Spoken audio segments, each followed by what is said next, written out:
ಮಾನ್ವಿ ತಾಲೂಕಿನ ನೀರಮಾನ್ವಿ ಗ್ರಾಮದಲ್ಲಿ 11ನೇ ಮಾನ್ವಿ ತಾಲೂಕು ಕನ್ನಡ ಸಾಹಿತ್ಯ ಸಮ್ಮೇಳನ ಬಹಳ ಅದ್ದೂರಿಯಾಗಿ ಜರುಗಿದೆ. ನೀರಮಾನ್ವಿ ಗ್ರಾಮದ ಸಿದ್ದಾರೂಢ ಮಠದ ಆವರಣದಲ್ಲಿ ತಾಲೂಕು ಕನ್ನಡ ಸಾಹಿತ್ಯ ಪರಿಷತ್ ಹಮ್ಮಿಕೊಂಡ 11ನೇ ಮಾನ್ವಿ ತಾಲೂಕು ಕನ್ನಡ ಸಾಹಿತ್ಯ ಸಮ್ಮೇಳನವನ್ನು ಉದ್ಘಾಟಿಸಿದ ಸಣ್ಣ ನೀರಾವರಿ ವಿಜ್ಞಾನ ಮತ್ತು ತಂತ್ರಜ್ಞಾನ ಸಚಿವರು ಆದ ಎನ್ಎಸ್ ಬೋಸರಾಜು ಉದ್ಘಾಟಿಸಿ ಮಾತನಾಡಿದರು. ಕನ್ನಡ ಸಾಹಿತ್ಯ ಪರಿಷತ್ತಿನ ಸತತವಾಗಿ ಪರಿಷತ್ತಿನ ಕೆಲಸ ಸಾಗ್ತಾ ಇರಬೇಕು. ಕನ್ನಡ ನಾಡು ನುಡಿ ಜಲ ಸಾಹಿತ್ಯ ಮತ್ತು ಸಂಸ್ಕೃತಿಯನ್ನ ಸಂರಕ್ಷಿಸಿ ಪ್ರವರ್ಧಮಾನಕ್ಕೆ ತರುವ ಪ್ರಮುಖ ಸಂಸ್ಕೃತಿ ಸಂಸ್ಥೆಯಾಗಿದೆ.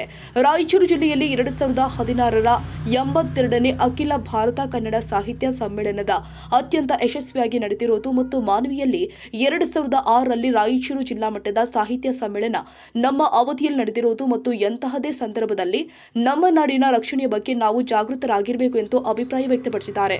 ಈ ಕಾರ್ಯಕ್ರಮದ ಅಧ್ಯಕ್ಷತೆಯನ್ನು ವಹಿಸಿ ಮಾತನಾಡಿದ ಶಾಸಕ ಹಂಪಯ್ಯ ನಾಯ್ಕ, ಗ್ರಾಮೀಣ ಭಾಗದಲ್ಲಿ ಸಾಹಿತ್ಯ ಸಮ್ಮೇಳನ ಹಮ್ಮಿಕೊಂಡು ಗ್ರಾಮೀಣ ಭಾಗದಲ್ಲಿ ಸಾಹಿತ್ಯದ ಬಗ್ಗೆ ಒಲವು ಮೂಡಿಸುವ ಕೆಲಸವನ್ನ ತಾಲೂಕು ಕನ್ನಡ ಸಾಹಿತ್ಯ ಮಾಡಿರುವುದು ಬಹಳ ಸಂತೋಷವಾಗಿದೆ. ಕನ್ನಡ ಉಳಿಸುವ ಕೆಲಸ ನಾವೆಲ್ಲರೂ ಕೂಡ ಮಾಡಬೇಕಾಗಿದೆ. ಈ ರೀತಿ ಗ್ರಾಮೀಣ ಭಾಗದಲ್ಲಿ ಅತಿ ಹೆಚ್ಚು ಸಮ್ಮೇಳನಗಳು ಹಳ್ಳಿಯಲ್ಲಿ ಮಾಡುವ ಮೂಲಕ ಕನ್ನಡ ಸಾಹಿತ್ಯ ಪಸರಿಸುವ ಕೆಲಸ ಮಾಡಬೇಕಾಗಿದೆ ಎಂದಿದ್ದಾರೆ.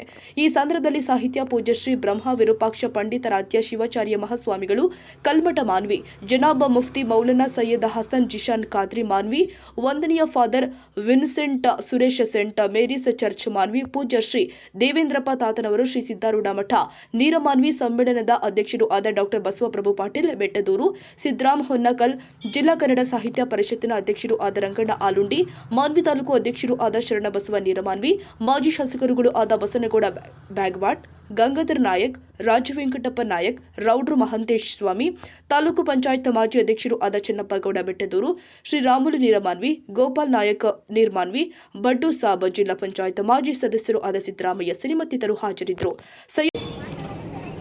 ಈ ಸಾಹಿತ್ಯ ಪರಿಷತ್ತಿನ ಸಮ್ಮೇಳನದ ಸ್ವಾಗತ ಸಮಿತಿ ಅಧ್ಯಕ್ಷರಾಗಿರ್ತಕ್ಕಂಥ ಸನ್ಮಾನ ಶ್ರೀ ಹಂಪಯ್ಯ ನಾಯ್ಕರವರೇ, ಈ ಸಮಿತಿಯ ಎಲ್ಲ ಸದಸ್ಯ ಮಿತ್ರರೇ, ಮಾನ್ವಿ ಸಾಹಿತ್ಯ ಸಮ್ಮೇಳನ ಸಾಹಿತ್ಯ ಪರಿಷತ್ತಿನ ಅಧ್ಯಕ್ಷರಾಗಿರ್ತಕ್ಕಂಥ ಶರಣಬಸವರೇ, ಎಲ್ಲ ಪದಾಧಿಕಾರಿಗಳೇ, ಎಲ್ಲರಿಗೂ ನನ್ನ ನಮಸ್ಕಾರಗಳು. ಈಗಾಗಲೇ 11ನೇ ಸಾಹಿತ್ಯ ಸಮ್ಮೇಳನ ಮಾನ್ವಿ ತಾಲೂಕಿನಲ್ಲಿ ನಡೀತಾ ಇದೆ. ವಿವಿಧ ಸಂದರ್ಭಗಳಲ್ಲಿ ನಡೆದಿರ್ತಕ್ಕಂಥ ಈ ಸಾಹಿತ್ಯ ಸಮ್ಮೇಳನ ಜಿಲ್ಲಾ ಮಟ್ಟದ ಸಾಹಿತ್ಯ ಸಮ್ಮೇಳನ ಸಹಿತ ಮಾನ್ವಿಯಲ್ಲಿ ನಡೆದಿರ್ತಕ್ಕಂಥದ್ದು ತಮ್ಮೆಲ್ಲರ ಗಮನದಲ್ಲಿದೆ.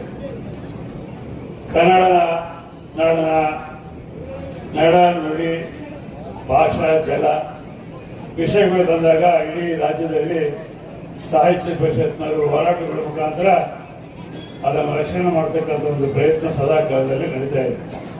ಆ ದಿಶೆಯಲ್ಲಿ ಇವತ್ತು ರಾಜ್ಯ ಮಟ್ಟದಲ್ಲಿರ್ಬೋದು, ನಮ್ಮ ಜಿಲ್ಲಾ ಮಟ್ಟದಲ್ಲಿರ್ಬೋದು, ಇರುವಂತಹ ಈ ಪರಿಷತ್ತಿನ ಎಲ್ಲ ಸದಸ್ಯ ಮಿತ್ರರು ಸಾಕಷ್ಟು ರೀತಿಯಲ್ಲಿ ಗಡಿನಾಡು ಪ್ರದೇಶದಲ್ಲಿರ್ತಕ್ಕಂಥ ಈ ರಾಯಚೂರು ಜಿಲ್ಲೆಯಲ್ಲಿ ಅನೇಕ ಕಾರ್ಯಕ್ರಮಗಳ ಮುಖಾಂತರ ಈ ಭಾಷೆಯನ್ನು ಉಳಿಸಿ ಬೆಳೆಸ್ತಕ್ಕಂಥ ಒಂದು ಪ್ರಯತ್ನ ಎಲ್ಲರೂ ಕೂಡಿ ಮಾಡ್ತಾ ಇದ್ದಾರೆ.